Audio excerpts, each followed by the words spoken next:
안녕하세요. 엄마 뱃속에서부터 자소서를 써온 남자, 지업계의 마왕 로그맨입니다. 자, 오늘 가지고 온 강의는 현대백화점 사랑해요입니다. 제가 왜 사랑해요라고 했냐면 현대백화점의 VIP가 되고 싶어서. 되고 싶다. 여러분들 사실 지금 새벽 4시입니다. 심신이 많이 지치는데 자, 여러분들의 구독과 좋아요는 아주 큰 힘이 됩니다. 감사합니다. 1번 항목부터 들어가기 전에 현대백화점의 강점과 약점을 한번 파악을 하면 좋겠죠. 자, 강점은 뭐가 있을까? 와우, 이렇게나 많습니다. 자, 딱히 읽지는 않을게요. 약간만 부연 설명을 진행하도록 하겠습니다. 여기에서 우선 눈에 띄는 건 후발주자입니다. 자, 후발주자이지만 후발주자로서의 강점도 있겠죠. 왜? 늦게 시작을 했으니까 시설이라든지 공간도 트렌디하거나 더 넓을 수가 있습니다. 그래서 현대백화점은 대형 매장들이 엄청나게 많고요. 면적이 정말로 넓습니다. 그래서 그런 공간들을 활용한 문화적인 행사라든지 뭐 팝업 스토어라든지 각종 이벤트들을 정말 많이 해요. 즉 백화점의 면모를 보여줄 수 있는 유통 컨텐츠 경쟁력이 우수하다라는 점, 이것이 하나의 강점이 될 수가 있다. 그리고 이것도 눈에 띄네요. 뭐 한섬이라든지 리바트 등 우슈즈에 관계된 제조 카테고리들을 자체적으로 보유하고 있다라는 거. 그러면 좀 더 높은 가격 경쟁력 우위를 점할 수가 있겠죠. 자, 이 정도만 한번 알아보고요. 그러면 약점은 뭐가 있을까요? 약점은 없습니다. 제가 앞서 말씀드렸잖아요. 현대백화점의 VIP가 되고 싶다. 이 영상을 왠지 현대백화점 관계자분들이 보실 것 같아요. 예, 약점 많습니다. 약점이 많겠지만 뭐 예를 들면 후발주자라는 점, 뭐 그런 부분들도 좀 약점이 될 수가 있고요. 그리고 현대백화점 그룹이 해온 어떤 과정들을 보면 인수하는 과정들이 많았어요. 이렇게 인수를 했다라는 건 뭐냐면 좀 수익성을 좀 중요하게 여긴다는 거죠. 모험보다는 타사가 뛰어든 시장의 수익성들을 보고 판단한 뒤에 안정적으로 수익을 투자를 한다.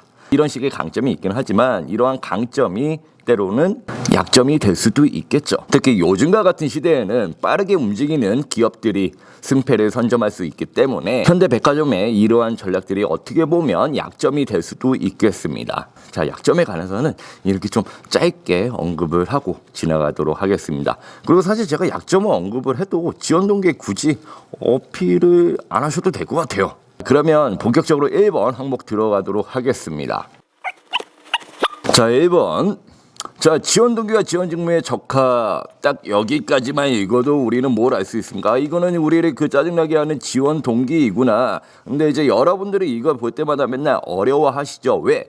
직접적인 지원 동기가 없으니까. 그럴 때에는 여러 가지 방향성을 생각해 볼 수가 있는데 그중에서 크게 두 가지 방향성에 대해서 가르쳐 드리도록 하겠습니다. 자, 첫 번째로 현대백화점과 나와의 공통점을 찾는 겁니다. 너와 나의 연결고리라고 하죠. 너와 나의 연결고리.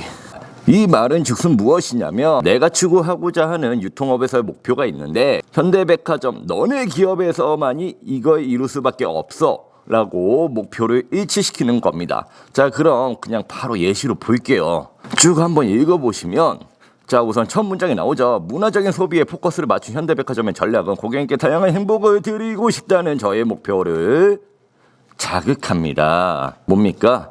현대백화점이 하는 모습들을 보면서 아, 나도 저런 거 해보고 싶었는데 너네가 이미 하고 있네? 라는 말이죠. 즉 너네의 전략과 내가 추구하던 목표가 방향성이 일치한다라는 걸 첫 문장에 드러냈고요. 그 다음에 뭐를 썼습니까?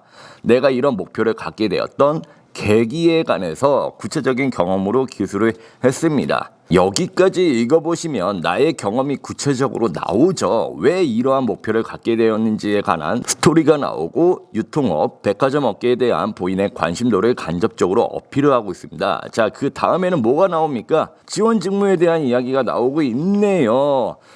땡땡 차례에 이르는 유통 현장 영업을 진행을 하며 다시 방문하게 할 포인트와 욕구를 고민하고 찾았습니다. 그리고 대화에서 얻은 키워드들을 복귀하고 매출 정산을 통해 땡땡땡이라는 문제를 개선하며 멤버십 고객 재방문율 땡땡%를 이룰 수 있었다. 자, 사실 글자 수의 여유가 된다면 이 부분을 좀 더 길게 작성을 해도 되고요. 그리고 나는 역량에 좀 더 초점 맞춰서 기술을 하고 싶다.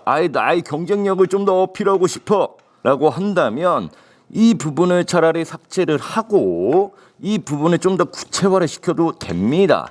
자, 자소서를 쓰는 방법에는 정말 여러 가지 방법이 있어요. 꼭 한 가지 방법에 매몰될 필요는 없고요.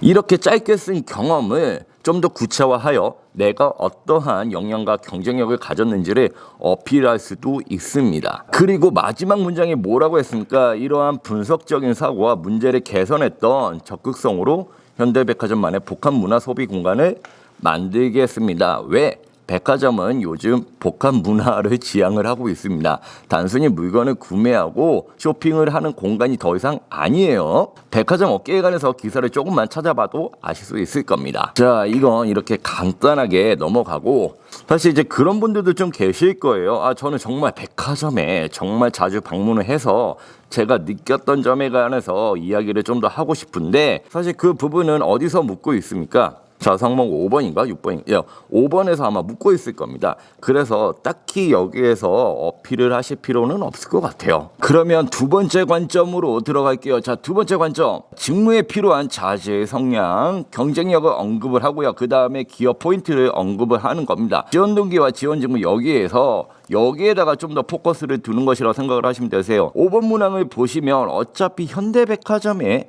장단점을 분석을 하고 경쟁력을 제고할 수 있는 아이디어를 제안하라, 이런 식의 항목이 있기 때문에 굳이 여기에서 현대백화점에 대한 엄청난 로열티를 담아서 꼭 기술을 하실 필요는 없을 것 같아요. 지원 직무에 포커스를 맞추어서 기술하는 전략도 있으니까 이런 식의 예시도 한번 참고를 해보시면 좋으실 것 같습니다. 자, 읽어보시면, 자, 백화점 영업관리에게는 빠른 상황 파악과 유연한 해결 능력이 필요하겠죠.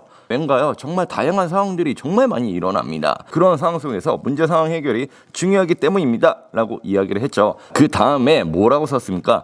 나는 평소 이러한 성향이 있다라는 것을 그 다음 문장에서 언급을 하고 그 다음에 경험에 대해서 바로 언급을 해 주었네요. 저의 상권은 이러한 문제점들을 안고 있었는데 이런 것들을 해결하기 위해서 이런 식으로 노력을 했다라는 부분들이 아주 구체적으로 제시가 되어 있습니다. 그래서 이 친구의 경험을 한번 쭉 보시면 정말 백화점 영업관리에서 문제를 해결하는 경우가 아주 유사합니다. 자, 여러분들이 해당 직무에 관계된 어떤 에피소드를 작성을 하고 싶다면 직무에서 어떤 식의 상황들이 발생을 하고 진짜 글씨 못 쓴다. 그 해당 직무에서 진짜 실무진들이 어떤 식으로 해결을 하는지 이걸 먼저 공부를 하고요. 그 다음에 내 에피소드에다가 약간은 각색을 해서 양념을 쳐서 기술을 하셔도 됩니다. 여러분들이 지원하시는 해당 직무와 정말 유사한 액션들을 보여주시는 거예요. 그래서 여기에서도 이 친구가 어떻게 했습니까? 우선 매장은 높은 고정비로 적자인 상황이었죠. 그 다음에 선착순 이벤트까지 진행을 했지만 한계가 있었어요. 이러한 판촉 계획이 있음에도 불구하고 계속 나아지지 않았어. 그래서 어떻게 했습니까? 아예 관점을 바꾸어서 단품, 단체 주문이 고매출 매장의 주요인 점에 착안해서 이거를 다른 매장에도 적용을 시킨 겁니다. 이런 식으로 매출 상승을 이끌어낼 수 있는 타겟책들을 유연하게 모색해 볼 수 있는 점들, 당연히 영업관리에서 정말 필요한 필수 자질이겠죠. 그래서 이런 식으로 나의 자질을 보여줄 수 있는 하나의 성과와 나의 경쟁력 키워드, 여기에만 좀 더 집중을 해서 한 400자, 짧게는 350자 정도 작성을 하신 다음에 그 다음에 이러한 해당 경쟁력을 바탕으로 해서 현대백화점에서 어떤 식으로 기여를 할 것인지 짤막하게 마지막 문장까지 작성을 하시면 깔끔하게 이거는 500자 딱 떨어집니다. 와우, 정말 쉽죠. 그래서 나는 직무 경쟁력을 좀 더 어필을 하고 싶다 하시는 분들이 있다면 이런 식으로 직무 포커스에 맞추어서 기술을 해보셔도 좋으실 것 같습니다. 사실 이 방법 말고도 정말 더 많이 있습니다. 저 지원 동기를 거의 20가지 유형으로 좀 나눌 수가 있는데, 자, 여기에서는 한 제가 보니까 사이즈가 6가지 정도로 한번 기술을 해볼 수 있을 것 같아요. 자, 왜 그러냐면 5번 문항이 있기 때문에 5번 문항과 겹치지 않는 지원 동기 유형으로 접근을 하신다면 다른 부분도 한번 생각을 해볼 수 있을 것 같아요. 그리고 지원 동기는 여러분들이 업계, 직무에 가진 관심도에 따라서 완성도가 달라집니다. 그래서 늘 유통, 백화점 혹은 홈쇼핑 업계 계속 공부를 하시면서 취업 준비를 하시면 좋을 것 같아요. 자, 그러면 다음 항목으로 넘어가서 죄송합니다. 2번 항목을 빠뜨렸습니다. 2번 항목은 사실 그렇게 어렵지는 않아서 3번 항목으로 바로 넘어갔으니 양해 부탁드립니다. 3번. 자, 본인을 가장 잘 표현할 수 있는 단어 3가지. 그리고 그 이유에 대해서 설명을 하라. 근데 여러분들이 정말 보여줄 수 있는 키워드들을 생각을 하시면 되는데 대부분 이런 키워드들을 많이 생각을 하시겠죠. 뭐 성실함, 긍정, 정직. 네, 그런 키워드들은 재미가 없어요, 일단. 네. 그런 키워드 쓰지 마시고요.